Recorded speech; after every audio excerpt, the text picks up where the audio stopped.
ભરૂચ જિલ્લાના ઝઘડિયા તાલુકાના Rajpadi GMDC ફાટકથી GMDC સુધીનો માર્ગ હાલ બિસ્માર બનતા વાહન ચાલકો અને રાહદારીઓને ભારે હાલાકીનો સામનો કરવો પડી રહ્યો છે। માર્ગ પર ઠેર ઠેર મોટા ખાડાઓ પડી ગયા છે, જેના કારણે વાહન ચલાવવું પણ મુશ્કેલ બન્યું છે।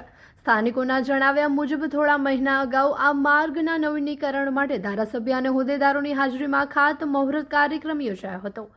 જો કે મહિનાઓ વીતી ગયા હોવા છતાં નવીનીકરણની કામગીરી હજી સુધી શરૂ થઈ નથી।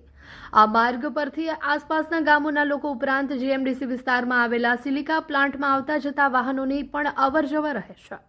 માર્ગ પર પ્રાથમિક આરોગ્ય કેન્દ્ર પણ આવેલું હોવાથી સારવાર માટે આવતા દર્દીઓ અને તેમના પરિવારજનોને પણ મુશ્કેલી પડી રહી છે।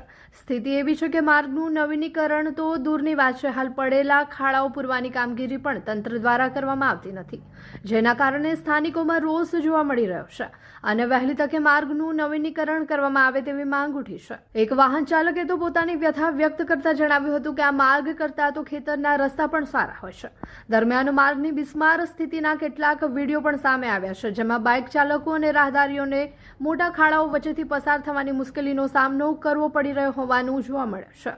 હવે જોવાનું એ રહે છે કે તંત્ર દ્વારા માર્ગની સમસ્યાને ક્યારે ગંભીરતાથી લેવામાં આવે છે અને નવીનીકરણની કામગીરી ક્યારે શરૂ થાય છે।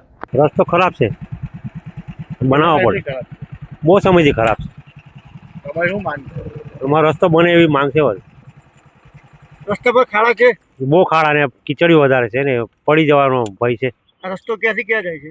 એ જીએમડીસી જાય, રાજપાડીથી જીએમડીસી। શું નામ તમારું? ગુલામભાઈ। આ જીએમડીસી નો જે માર્ગ છે એ બહુ જ મિક્સ માર્ગ બની ગયો છે। રોડ છે કે ખાડા છે કંઈ ખ્યાલ આવતો નથી। આના કરતાં તો ગામમાં ખેતરના રસ્તા સારા છે। અહીંયા કમર જેટલા ખાડા છે। મંદિરે, પ્લાન્ટે, કોઈ બી જગ્યાએ જવું હોય તો ગામડાના માણસોને બહુ જ તકલીફ પડે છે।